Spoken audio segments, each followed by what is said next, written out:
And these are what what everyone hopes these Common Core standards are going to do. That they're going to prepare our students better for college and a high school career. That it's going to help in terms of competition because the standards are going to be internationally benchmarked. So that they're all working to the same expectations, which is equity. Expectations are consistent for everybody. The standards are more focused, coherent, and clear, and there's collaboration. So that it creates a foundation to work collaboratively across states, across districts, and that was their goal in terms of being able to pool resources. And when I talk to you maybe a little bit later about a phone meeting we had with SED last week, you'll see how some of that collaboration across states may or may not affect us as arts teachers here later on. So basically they came out with the Common Core shifts. And there are 6 shifts that all curriculum areas should be tied to. No matter what curriculum area you're teaching, they want you to take these ELA shifts, they want you to take the math shifts, and make sure you're incorporating these into your curriculums. And probably, I would guess, some of your districts have asked you to create new lesson plans that incorporate these Common Core shifts. Is that true? A lot of you having to do that. Okay, and I have a couple lesson plans that I've done for theater that are correlated to these shifts, and if it's something that you would like me to email you, if that's helpful, just let me know afterwards. Can I interrupt there? We'll also be posting a lot of this information on our Facebook space, so that under files, if you go there, you'll be able to access a lot of the PowerPoint and some of the things that are being referenced. And also on the website, yes, thank you. So basically, I don't want to read this all to you, but they really want you to balance informational and literary texts. So that includes having, in terms of theater, any arts area, theater textbooks. What are they doing with theater textbooks? Knowledge in the disciplines. They want you to make sure that you are emphasizing literacy experiences in text for.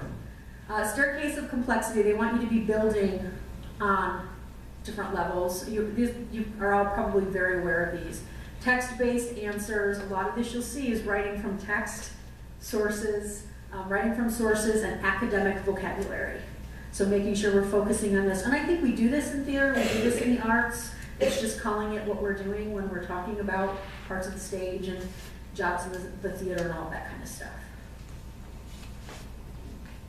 And the math shifts, we're talking about coherence, fluency, deep understanding, application, and dual intensity. And again, these will be on, most of you have probably seen this, so I don't want to spend a lot of time on Common Core. But these are the 2 areas of the shifts that we are supposed to be incorporating in all of our lesson plans. Now, this is just one page from a document that I helped to create last fall. All of the arts people met in Albany. I couldn't make it that day, but they sent me, and I phone conferenced with them a little bit. And so we have this document in draft form. I've got to ask Leslie at State Ed what they're doing with that, because music has a draft form, art has a draft form, dance has a draft form, and we have a draft form. But what we did is we took each of the shifts, you'll see on the side, shift 1, pre-K to 5, what the shift is called, the area descriptor, and then what I did is I went through all of our theater indicators for that age group, and I plugged in anything that met that shift from our standards and indicators. And I did this for all 6 of the ELA shifts and all 6 of the math shifts.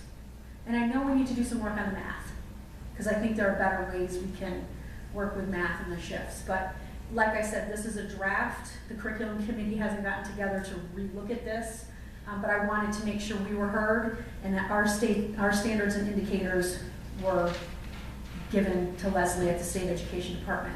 So this is about a 10-page document, and I'm just showing you one page, the first page, so you can see how it's laid out.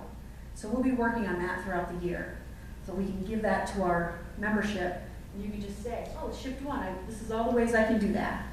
And that's why I'm meeting that shift. Is that helpful? Is that understand? Okay. The other thing that we did on the phone conference in the fall of last year is to take a look at what defines text.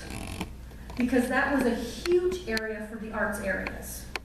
ELA, math, history, we know what defines texts in those areas. But what we spent a long time doing is looking at what defines text for all these different arts areas. And so you have, and this is not an end-all be-all list. This was the list when we discussed this for a little while. We came up with in theaters down in this stage left, bottom. So scripts, scenes, monologues, open scenes, plot analysis, character analysis, film versions of shows, writing and research, research boards, costume renderings. We're missing a ton, but that's a starting list so that we don't define text as an actual book. Sometimes what we use as text is a script or a scene or an open scene or a film version. Sometimes paintings even. I don't know, a lot of us maybe use photographs. And so those things can count as texts. And this is a state ed document. Yeah, they did a nice job with it. Sure. So this again, we're still working on. This is still in draft form as well. But I think it's helpful because a lot of our principals, administrators might not know that, okay, yes, I'm using open scene. That's still a text. And that still counts for that shift. So, so I was really, this was a great job that they did on that. And this is just what I was saying about that draft edition we're working on. Okay, so the student learning objective, where does SLOS fit into APPR? Have you all seen this little chart? No? Some? Okay, so basically our APPR, we are going to get as teachers scored on 100 points. Okay? So if you come down, 60 points is evaluation. That is generally what we've always been scored on. When the principal comes in, it observes you, classroom visits, that's staying the same. That's 60 points out of our 100. Then student growth is 40 points. Now this is where it gets a little weird and tricky. Even my principal, I sat down with him on Tuesday after I created this part and said, tell me if I'm saying this right. He's like, well, yeah, it's the best I can do for you. So you guys may be able to add in more. I know. But they're feeling the same way we are, trust me, a lot of the principals, because they're not sure either. This 60-point evaluation is going to be a rubric that the district decides on. Indian River still hasn't decided yet, so it's kind of still out there. I'm imagining it's going to be similar to what we've always done.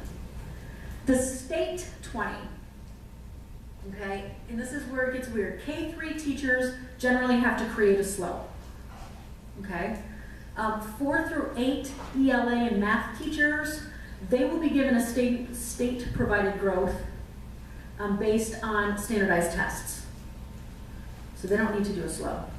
9 through 12 are provided, the areas that have regencies will be given a growth based on standardized tests, but all the other areas, which includes the arts, have to create SLOs.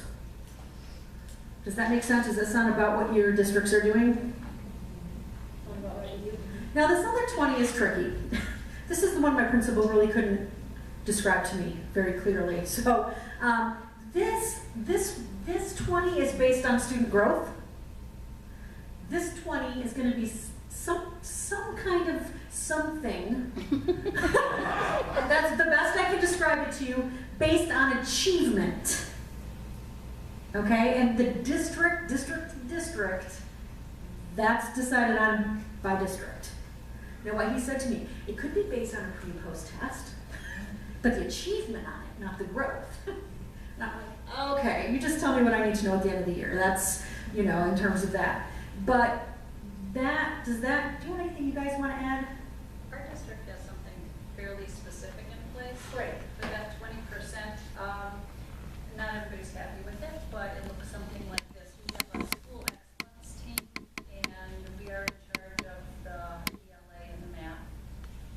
And every department has to put into writing what they are going to do to help the common programming standards, and we have to present that to the board every year.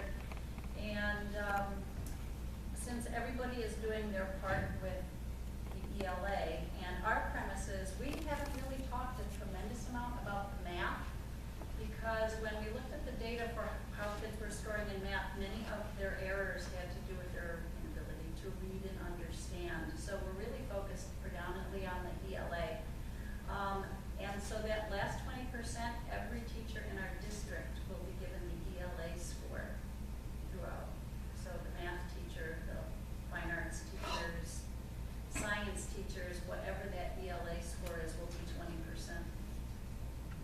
So that's Liverpool.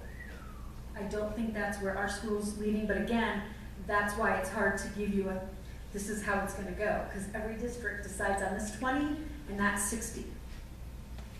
Okay, any questions on this? Yes? The schools have been for 50% of your students. Correct. Could you repeat the question tonight? Yes. Why don't you repeat? Oh, okay. So, say it again. Okay, so teachers are writing slows for 50% of their population. Yes, so the question is that teachers are writing SLOs for 50% of their population. Yes, we've been told 51%. Yeah, whatever you have. So for me, I teach a little over 50 students in my intro to theater classes and only about 30 in my intensive. So I have to write my SLOs for my theater and action classes. Does that make sense? That's a good question. Okay, a couple more slides and then we'll turn it over. Okay, this just tells why they need to be, represent most of the learning for the year. What are the most important things? They have to be specific and measurable. They have to be based on available prior student learning, which is where some of the pre and post testing comes into play.